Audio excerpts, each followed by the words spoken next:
Hello everyone. Today we will discuss about the language skills. I am going to show you the language skills presentation which I have made in PowerPoint.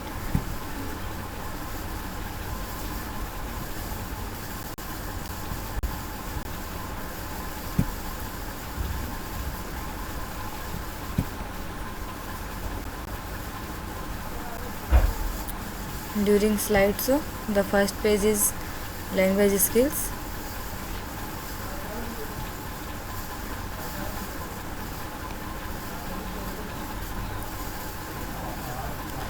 You can also create some presentations like on language skills, on IT, on soft skills likewise. Now the definition of language skills.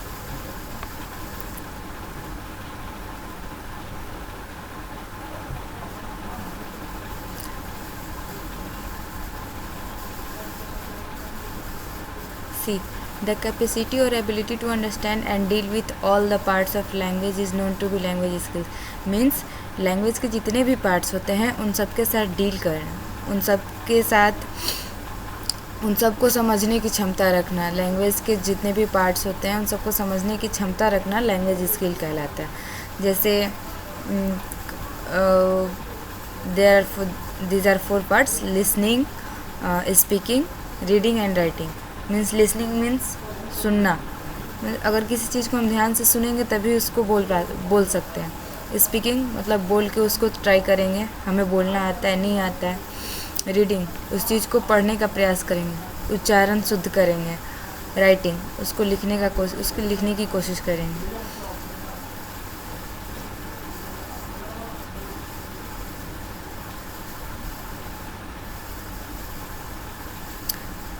ये जितने भी parts होते हैं listening, speaking, writing और reading, इन चारों को 2 parts में डिवाइड किया गया है.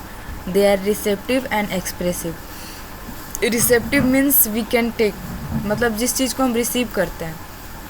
The things which we can receive is called receptive and the things which and the way which is use to express the knowledge is known as expressive.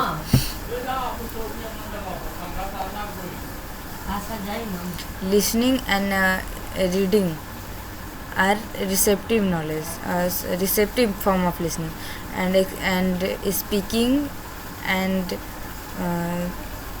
writing are expressive form of knowledge.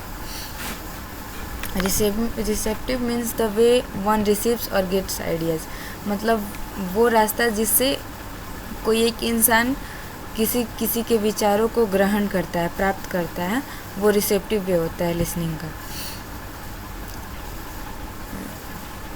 Listening और reading receptive form होते हैं किसी भी language के, किसी भी भाषा के रिसेप्टिव फॉर्म्स होते हैं लिसनिंग और रीडिंग, मतलब कि सुनना और पढ़ना.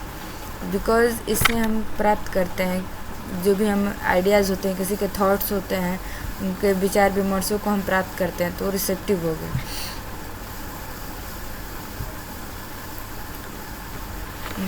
And the second one is expressive. Expressive means to express our views, thoughts and ideas. Means जिस फॉर्म से, लैंग्वेज के जिस फॉर्म से हम अपने विचारों को, अपने थॉट्स को, अपने आइडियाज़ को किसी के सामने एक्सप्रेस करते हैं, उन्हें बताते हैं, वो एक्सप्रेसिव फॉर्म होता है. स्पीकिंग और राइटिंग जो है एक्सप्रेसिव फॉर्म होता है, because it helps a person to express their feelings to others. मतलब ये किसी एक इंसान की मदद करते हैं अपनी फीलिंग्स को, अपनी भावनाओं को दूसरों के समक्ष प्रस्तुत करने का, एक्सप्रेस करने का.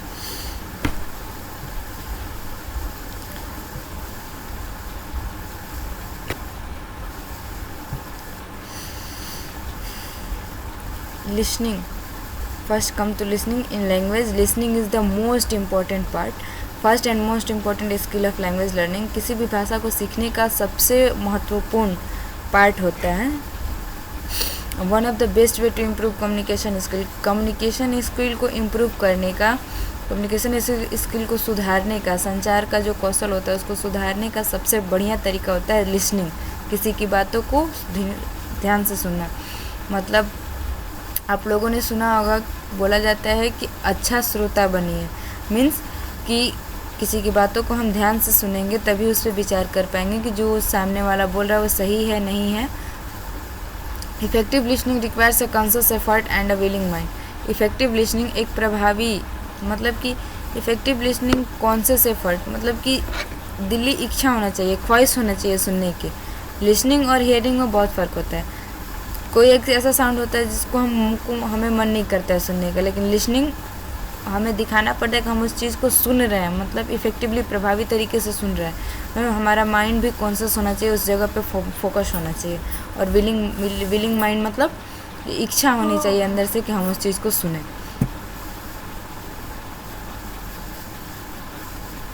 Difference between listening and hearing. Listening और हियरिंग मतलब लिसनिंग का मतलब भी सुनना होता है, हियरिंग मतलब भी सुनना होता है, लेकिन दोनों में डिफरेंस क्या होता है देखिए।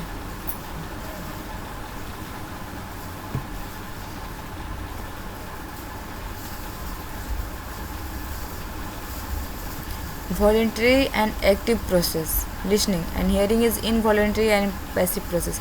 मतलब listening जो होता है उसमें हमें टोटल एफर्ट की ज़रूरत पड़ती है कि हम ध्यान से उस चीज़ को सुन रहे हैं, ऐसा सो करना है हम सुन रहे हैं। और हियरिंग जो होता है, जो अनवांटेड अनप्लेजेंट जो नॉइज़ होता है वो हम चाहते नहीं कि हमारे कानों में पड़े, लेकिन फिर भी पड़ती है।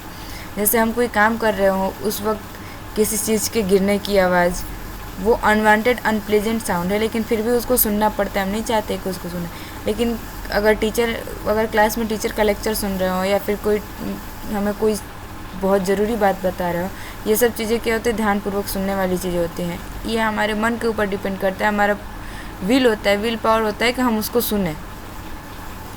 Mix of physical and mental activity required also time taking. Means कि फिजिकल और मेंटल दोनों एक्टिविटीज़ का होना ज़रूरी होता है। मीन्स कि इसमें हमको दिखाना पड़ता है कि मेंटली भी हम प्रिपेयर है उस चीज़ को सुनने के लिए, और फिजिकली भी हम उसमें हिस्सा ले रहे हैं। Required attention effort and concentration. Listening जो होता है इसमें कंसंट्रेशन, अटेंशन मतलब ध्यान, अटेंशन और एफर्ट का टोटल संग्रह होना चाहिए। मतलब कि हमको ध्यान केंद्रित करना पड़ता है। और अटेंशन, कंसंट्रेशन, इन सारी चीज़ों की ज़रूरत नहीं होती हियरिंग में। अगर हम कोई काम कर रहे हैं, उस समय बाहर गली से किसी कुत्ते की भौंकने की आवाज़ आ रही है, तो ये चीज़ हम नहीं चाहते कि हमारे कानों में पड़े, हम नहीं उसको सुनना नहीं चाहते, ध्यान से नहीं सुनना चाहते, लेकिन उस समय ये आवाज़ हमारे कानों में आती है कि लगता है बाहर कोई कुत्ता भौंक रहा है। हम ध्यान से नहीं सुन रहे, फिर भी हमारे कानों में आ रही है। That is called the hearing.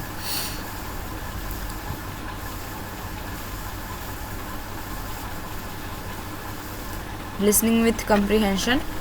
The next part is listening is with comprehension.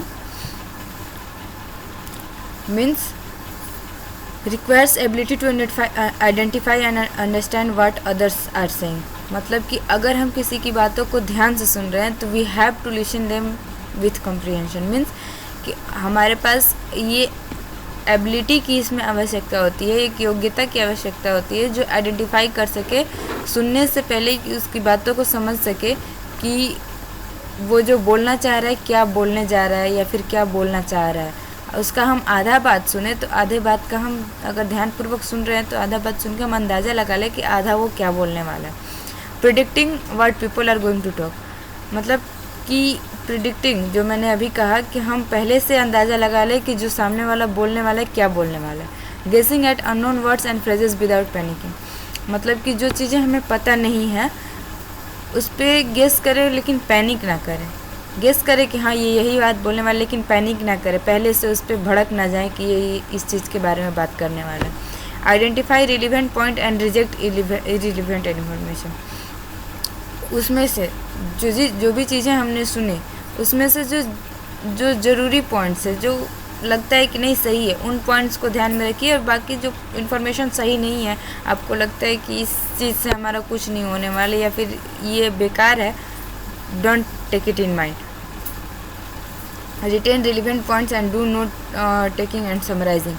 जैसे कोई इंपॉर्टेंट चीज़ हम सुन रहे हो, जैसे टीचर वगैरह है या फिर फ़ोन से किसी चीज़ का वीडियो देख रहे हो, यूट्यूब से ऑनलाइन स्टडी कर रहे हो या फिर टीचर का लेक्चर सुन रहे हो या फिर किसी मीटिंग में बैठे हो, तो दैट हमारा ड्यूटी है, दैट इज़ आवर ड्यूटी कि हम एक पेन और एक नोटबुक लेके बैठें और जो भी इम्पोर्टेंट पॉइंट्स हमें लगता है उसको हम नोट डाउन करें।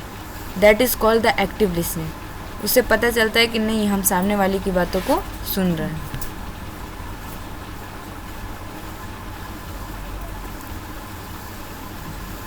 Process of listening. There are processes of listening. Receiving. First process is receiving. Physical hearing the message and taking note of it in mind. मतलब कि अगर हम लिसन कर रहे हैं तो उस चीज़ को हम रिसीव कर रहे हैं। First process is receiving. अगर उसकी बातों को सुन रहे हैं तो जो भी बात वो बोला उसका एक नोट हमारे माइंड में बन जाता है। अगर उसकी बातों को हम ध्यानपूर्वक सुने तो उसका एक नोट हमारे माइंड में बन जाता है। जैसे हम फिल्म देखते हैं तो फिल्म देखते वक्त हम कॉपी पेन तो लेके बैठते नहीं हैं, लेकिन फिर भी हमें याद रहता है कि कौन हीरो की एंट्री कब थी, किस वक्त पे इस फिल्म में क्या हुआ था। तो हमने उसका प्रॉपर नोट लिया हुआ था, माइंड में हमने उसका प्रॉपर नोट रखा हुआ था। That is called the receiving and active listening. Interpreting, finding out meaning of the sound according to listeners on frame of mind, values and needs. Means कि जो साउंड आ रहा है, इंटरप्रिटिंग का मतलब है जो साउंड आ रहा है, जो आप सुन रहे हैं, उससे लिसनर मतलब कि अपने दिमाग के अनुसार उसका मतलब निकालने की कोशिश कीजिए कि जो वो बोल रहा है वो सही बोल रहा है या आपके अनुसार वो सही है नहीं है। That is called the interpreting. Retention, storing the receive messages for future need. जो भी आपको मैसेजेस मिला उसके सुनने के वजह से, या तो उसको आप स्टोर करके रखिए, रिकॉर्ड करके रखिए, या फिर एक पेन से नोटबुक में लिख के रखिए फॉर फ्यूचर, भविष्य के लिए। Responding, evaluate speakers message, react and respond to it. अगर कोई आपसे कोई बात कर रहा है, उस पर आप ध्यान नहीं दे रहे हैं, अगर उसकी बातों का हाँ या ना में जवाब नहीं देते तो सामने वाले को लगेगा कि आप हमारी उसकी बातों को नहीं सुन रहे। जैसे अगर कोई आपको कहानी भी सुनाता है तो उसमें आपको हाँ हाँ बोलना ज़रूरी होता है। That indicates that you are listening to them. जैसे टीचर कोई लेक्चर दे रहा है या फिर क्लास में कोई टीचर पढ़ा रहा है, अगर उसने पूछा कि बाबू आपको समझ में आ गया, अगर आप हाँ या ना नहीं बोलते हैं तो दैट टीचर को लगेगा या तो आप पूरा समझ गए या तो आपको कुछ समझ में नहीं है या फिर आप सुन ही नहीं रहे। तो रिस्पॉन्ड करना, रिएक्ट करना भी ज़रूरी होता है, इम्पॉर्टेंट होता है। That's all for today, and in next video I will discuss more about the language skills. Thank you.